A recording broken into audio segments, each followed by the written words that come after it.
Shalom, selamat pagi.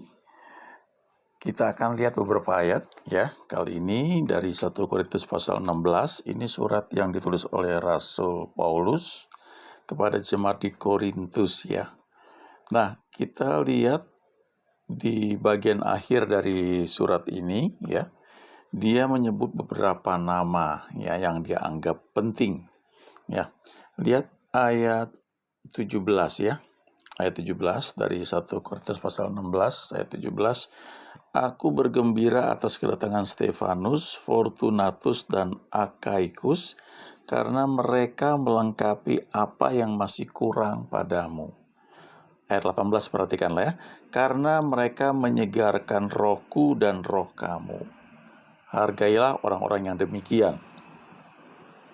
Nah, kita lihat di sini, ketika Paulus menyebutkan bahwa mereka menyegarkan rohku dan roh kamu, artinya kehadiran mereka ini membuat kita merasa segar ya. Ini kesegaran bukan di tubuh, ini bukan kesegaran di pikiran, tapi di roh kita, di spirit ya. Kalau teman-teman perhatikan, memang ini seringkali mungkin tidak terdeteksi ya. Tapi saya perhatikan ya, kadang-kadang kalau kita kebaktian di satu gereja, ya ada hamba Tuhan yang khotbah, kadang-kadang khotbahnya mungkin bagus ya, detail dan masuk akal semua ya. Kadang-kadang juga lucu, tapi apa istilahnya ya? Ya itu sesuatu yang baik, tapi baru sampai istilahnya bergerak di jiwa ya. Tapi sebaliknya ada mungkin beberapa hamba Tuhan ketika dia khotbah.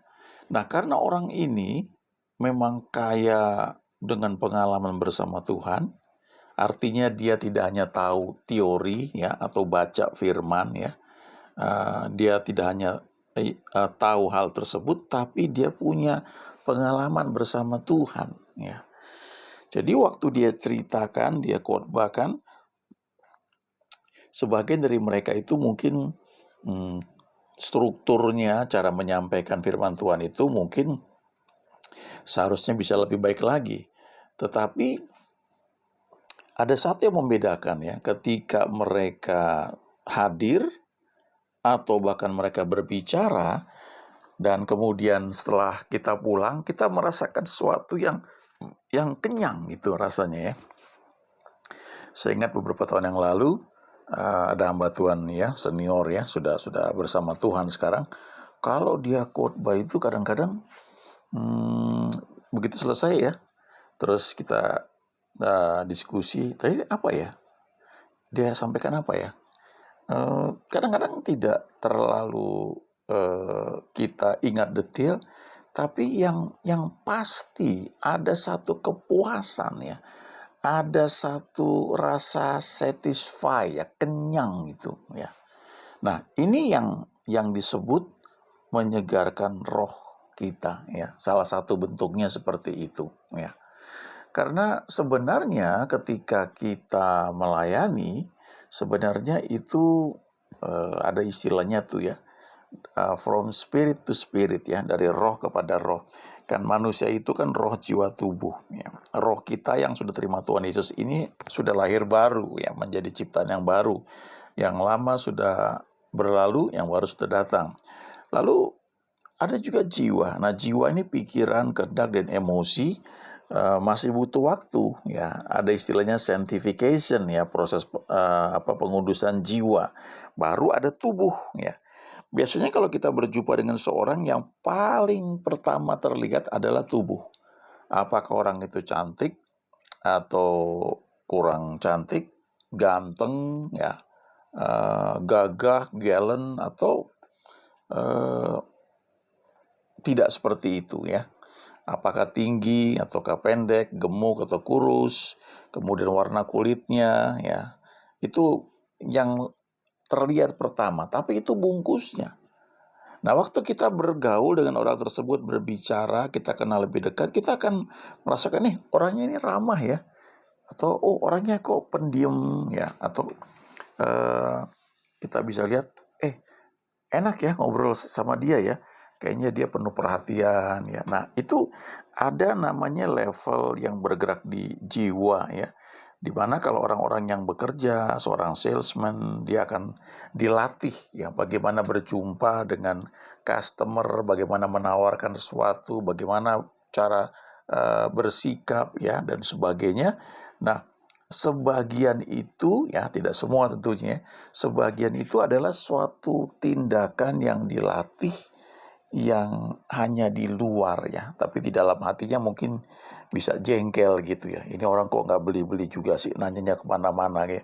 Tapi tetap dengan penuh senyum ya dilakukan. Oh ya baik Bu, terima kasih ya. Tapi dalam hati bisa jengkel, bisa kesal ya. Nah itu baru sampai di level jiwa ya. Tapi kalau kita sudah bergaul lebih dekat lagi, ada yang unik ya. Kadang-kadang kita duduk di samping seseorang, kita nggak ngobrol ya. Tapi kita merasakan suasana yang damai ya. Ada satu kedamaian, ada sukacita. Bahkan kalau kita baca di Amsal ya, kenangan kepada orang benar mendatangkan berkat. Jadi artinya waktu kita teringat orang itu saja kita sudah mendapatkan berkat gitu ya. Ada satu ketika saya pernah ikut ya satu semacam training gitu, bagaimana menyampaikan firman Tuhan. Lalu diajarkan dengan baik ya, pendahuluan seperti ini ya, kemudian habis itu isinya seperti ini, lalu penutupnya. Jadi ada strukturnya ya, dibagi dalam biasanya 3 bagian ya, pendahuluan, isi, dan penutupnya.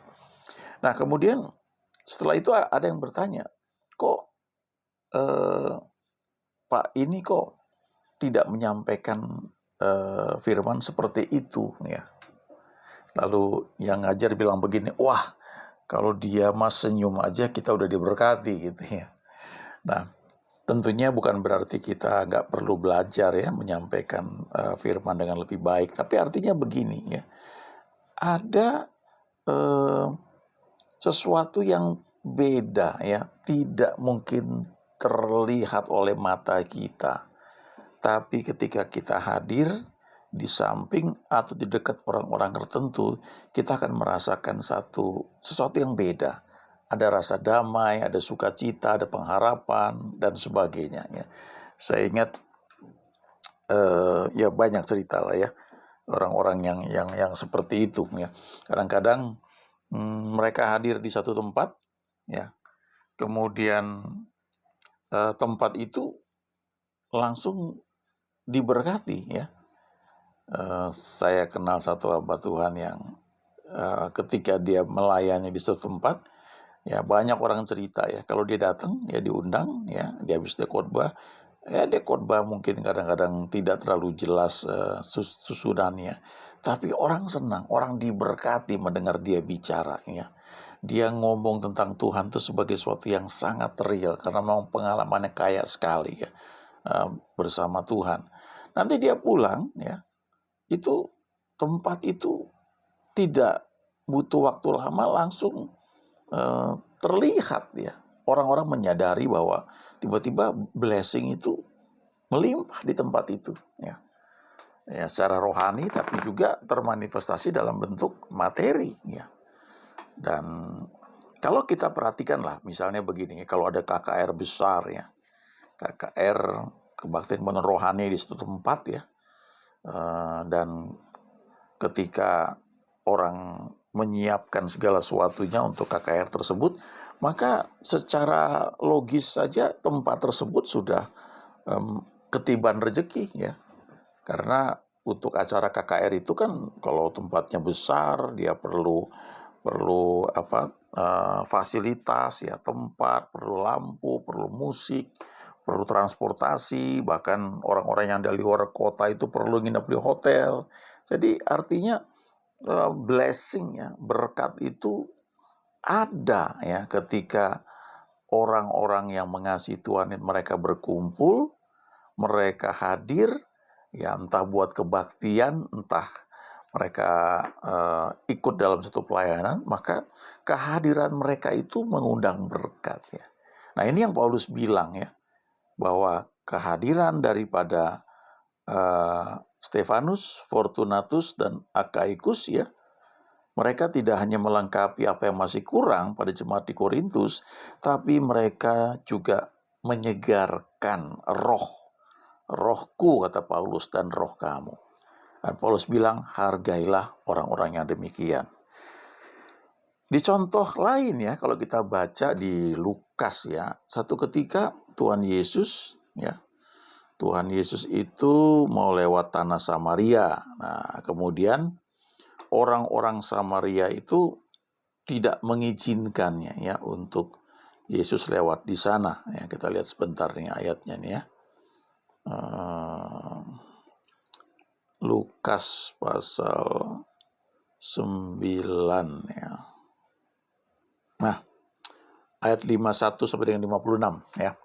Ketika hampir genap waktunya Yesus diangkat ke surga, ia mengarahkan pandangannya untuk pergi ke Yerusalem.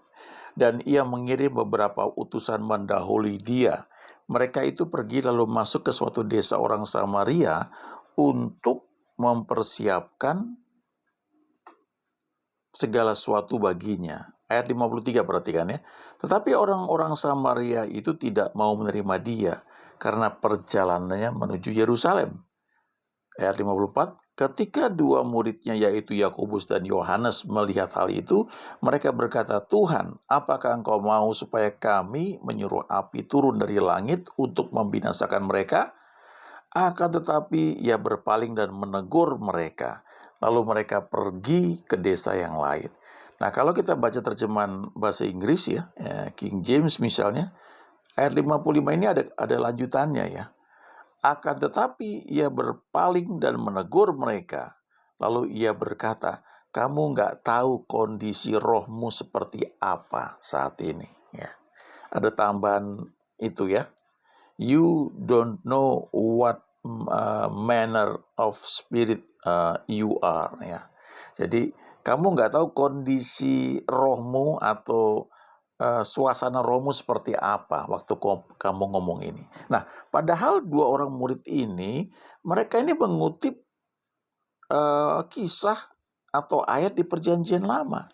Ya, ketika Elia, kalau kita baca di 2 Raja-Raja pasal 1 ya, kalau kita lihat di situ bagaimana Elia menurunkan api dari langit membakar 50 orang prajurit yang mau menangkap dia ya. 2 kali itu terjadi ya. Karena komandannya bilang begini sama Elia, "Hei abdi Allah, nabi Allah, ya, turun." Ya. Lalu Elia bilang, "Kalau betul aku nabi Allah, biarlah api turun dari langit ya, membakar kamu semua." Saya tunjukin ayatnya aja. Ini menarik nih kalau baca di sini. Firman Tuhan itu kalau dinikmati luar biasa ya. Nah, nih. Nah, 2 Raja-Raja pasal 1 ya. Ayat 9 ya. Sesudah itu disuruhnyalah kepada Elia seorang perwira dengan ke-50 anak buahnya. Ya. Orang itu naik menjumpai Elia yang sedang duduk di atas puncak bukit. Berkatalah orang itu kepadanya, "Hai abdi Allah, raja bertitah, turunlah." Tetapi Elia menjawab katanya kepada perwira itu, "Kalau benar aku abdi Allah, biarlah turun api dari langit memakan engkau habis dengan ke-50 anak buahmu." Maka turunlah api dari langit memakan dia habis dengan ke-50 anak buahnya. Ya. Nah, ini ada yang bilang itu petir ya, tapi bayangkan ya, Elia bisa ngomong langsung petir terjadi. Lalu yang ayat 11, kemudian raja menyuruh pula kepadanya seorang perwira yang lain dengan ke-50 anak buahnya. Lalu orang itu berkata kepada Elia, "Hai abdi Allah, beginilah titah raja, segeralah turun." Tetapi Elia menjawab mereka, "Kalau benar aku abdi Allah, biarlah turun api dari langit memakan engkau habis dengan ke-50 anak buahmu." Maka turunlah api Allah dari langit memakan dia habis dengan ke-50 anak buahnya. Kemudian raja menyuruh pula seorang perwira yang ketiga dengan ke-50 anak buahnya. Lalu naiklah perwira yang ketiga itu dan sudah sampai berlututlah ia di depan Elia serta memohon belas kasihan kepadanya. Katanya, "Ya abdi Allah, biarlah kiranya nyawaku dan nyawa ke-50 orang hamba-hambamu ini berharga di matamu. Bukankah api sudah turun dari langit memakan habis kedua perwira yang dahulu dengan ke-50 anak buah mereka? Tapi sekarang biarlah nyawaku berharga di matamu." ya. Lalu Elia terus kemudian turun ya, mengikuti ya perwira tersebut ya, yang bawa Elia ke hadapan raja. Nah, kembali ke Lukas pasal 9 tadi. Jadi sebenarnya murid-murid Yesus ini mengutip apa yang terjadi di perjanjian lama ya. Nah, mereka merasa punya kuasa untuk bisa melakukan hal itu. Tetapi Yesus menegur mereka, dan Yesus bilang, kamu nggak tahu spirit kamu seperti apa saat ini. Kamu nggak tahu kondisi rohani kamu seperti apa saat ini. Jadi artinya begini teman-teman ya. Kadang-kadang kita bisa mengutip firman, kita bisa pegang ayat, tetapi spirit kita itu seperti apa ya. Apakah spirit kita, kehadiran kita itu membawa roh ya, membawa spirit yang menyegarkan roh orang lain ya, membuat menjadi berkat gitu. Nah, di dalam pelayanan, aktivitas yang kita lakukan tuh bisa sama, tetapi spiritnya belum tentu sama ya. Paulus juga bilang ada orang yang memberitakan Yesus dengan maksud yang tidak tulus ya. Sama memberitakan Injil tetapi maksudnya tidak tulus ya. Jadi yang namanya motivasi ya, atau istilahnya ada udang di balik gigi lah istilahnya, itu mempengaruhi spirit, suasana ketika kita datang, kita melayani. Bahkan kalau baca ya, saya pernah dengar seorang hamba Tuhan khotbahkan, tanah Kanaan itu ada istilahnya spirit of Kanaan ya. Apa itu? Ya, spirit dagang ya, karena Kanaan itu salah satu arti ya, yang kalau kita pelajari itu ada artinya trader ya, pedagang gitu. Jadi ketika orang Israel merebut tanah perjanjian itu, ada spirit di situ yang menguasai ya, sehingga dan itu terjadi ya. Selanjutnya itu sebabnya kita ketika kita melayani selalu harus ada ketika kita dalam doa ya, mengalami jamahan Tuhan, hati kita dimurnikan lagi ya, supaya spirit dalam pelayanan itu selalu benar gitu ya. Kita bisa pakai ayat yang sama, nyanyi lagu yang sama, firman Tuhan yang sama, tapi spirit di balik penyampaian firman atau lagu yang kita nyanyikan itu apa? Itu beda sekali. Ya. Contoh lain lagi adalah misalnya kalau kita lihat, ya kalau kebaktian kan sudah rutin ya, nyanyi satu pujian ya, 2-3 lagu ya, ayo jemaat berdiri, kadang-kadang kita diminta melompat. Ya, salam kiri kanan ya. Kalau sekarang salamnya dari jauh aja gitu ya. Tapi artinya kita diajak untuk berinteraksi. Tapi kadang-kadang itu seperti sesuatu yang agak dipaksakan. Tapi di sisi lain mungkin kita akan lihat atau pernah mengalami ketika pemimpin pujian, ketika dia mengajak jemaat untuk memuji menyembah Tuhan, dan jemaat itu tanpa dikomando. Ya, seringkali terjadi mereka berdiri, mereka mengangkat tangan, mereka menyembah Tuhan, dan mereka dijamah Tuhan. Bahkan dalam pujian penyembahan tersebut, mereka mengangkat tangan tanpa disuruh, lalu air mata mereka bisa keluar ya. Karena mereka merasakan kehadiran Tuhan yang menjamah mereka ya. Kok bisa begitu? Ya. Ada beberapa hal penyebabnya. Saya ingat seorang hamba Tuhan ya, sudah bersama Tuhan ya, tapi sekian puluh tahun yang lalu dia memulai pelayanan yang sangat besar di Indonesia ini ya, dan dia tulis satu buku ya, dan sampai sekarang saya nggak lupa ya, saya tulis itu di Alkitab saya yang lama ya. Dia tulis begini, kuasa dan kualitas pelayanan seorang hamba Tuhan ditentukan oleh, yang pertama adalah persekutuan dengan Tuhan. Dan yang kedua, penyerahan hidup ya. Yang ketiga, motivasi pelayanan. Yang keempat adalah kekudusan ya. Ada 4 hal. Nah, urutannya itu menarik ya. Yang pertama dan kedua itu ya bisa bolak-balik, yaitu persekutuan dengan Tuhan dan penyerahan hidup ya. Kalau kita betul bersekutu dengan Tuhan ya, kita memuji menyembah Dia, kita dijamah oleh Dia, itu dengan sendirinya kita akan terdorong untuk mempersembahkan hidup kita. Ya, jadi kalau kita sudah sekian lama melayani, lalu mulai merasanya hati udah kemana-mana, itu kemungkinan persekutuan kita dengan Tuhan sudah mulai terganggu. Walaupun kita aktif, kita khotbah atau kita main musik atau kita pelayanan kemana-mana, tapi sebenarnya itu kering. Beberapa orang yang peka kan bisa melihat itu, menilai hal itu. Ya, kok pujiannya kering ya? Kok tidak menyegarkan begitu ya? Ada satu ciri ya kalau kita masuk dalam penyembahan dan kita menikmati sekali, itu selesai itu kita makin kuat ya, makin segar ya, tidak capek lah istilahnya gitu. Nah, jadi yang pertama itu persekutuan dengan Tuhan ya, membuat kita mempersembahkan hidup kepada Tuhan ya. Yang kedua itu ya, 1, 2. Lalu yang ketiga memurnikan motivasi kita ya. Motivasi kita makin diluruskan ya. Bukan karena mau apa-apa, karena mau melayani Tuhan. Bukan karena mau jabatan, bukan karena mau terkenal, bukan karena punya penghasilan, karena kita pelayanan banyak ya, tapi hanya ingin menyenangkan Tuhan ya. Baru yang keempat, kekudusan. Kekudusan itu sesuatu yang terjadi ya. Nah, standarnya Tuhan tinggi sekali. Ya, kadang-kadang ya pakai ukuran kita ya. Padahal standar Tuhan itu tinggi sekali. Tapi yang jelas ya, pada intinya memang ketika kita berjumpa dengan Tuhan ya, kita bersekutu dengan Dia, itu yang mengubah kita ya.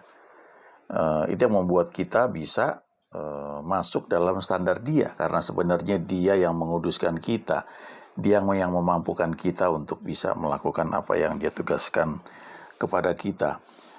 Nah, itu sebabnya ya, yang perlu kita jaga adalah pertama-tama ya hubungan kita dengan Tuhan ya, atau keintiman kita dengan Tuhan. Kekristenan itu adalah soal hubungan ya, hubungan dengan Tuhan. Kalau kita ambil contoh misalnya begini ya, di kitab Kejadian ya, saya ingat kitab Kejadian, kisah mengenai Nuh ya, Kejadian pasal yang ke-6 ya. Ya, riwayat Nuh ya. Inilah riwayat Nuh. Nuh adalah seorang yang benar dan tidak bercela di antara orang-orang sejamannya, dan Nuh itu hidup bergaul dengan Allah ya.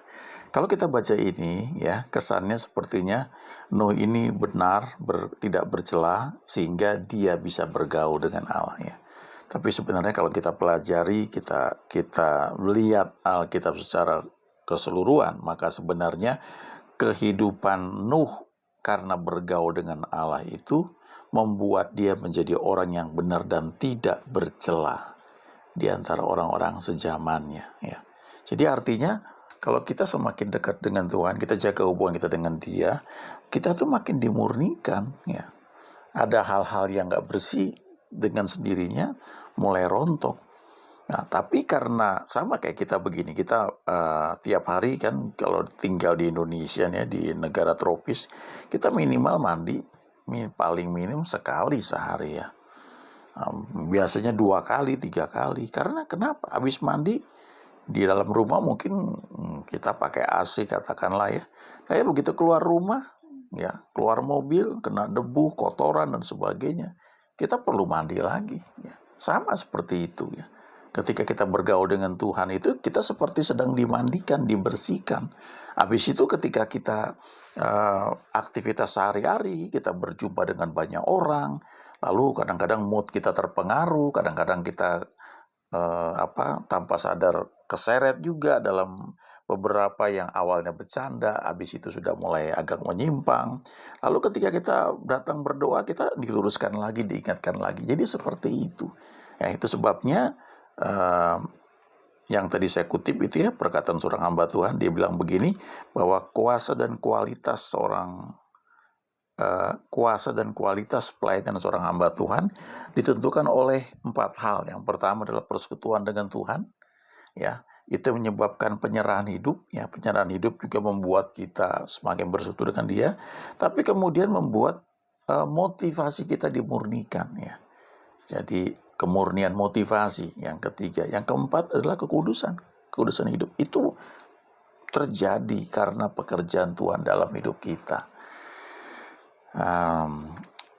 Itu sebabnya juga ya kita perlu pandai-pandai ya memilih dalam pergaulan, karena dimanapun kita berada ya ada spirit ya, istilahnya ada atmosfer yang mempengaruhi kehidupan kita ya. Dan kalau kita ikutin Tuhan senantiasa, kita akan melihat ya bahwa Dia baik, Dia Tuhan yang penuh kebaikan. God is good all the time. Amin.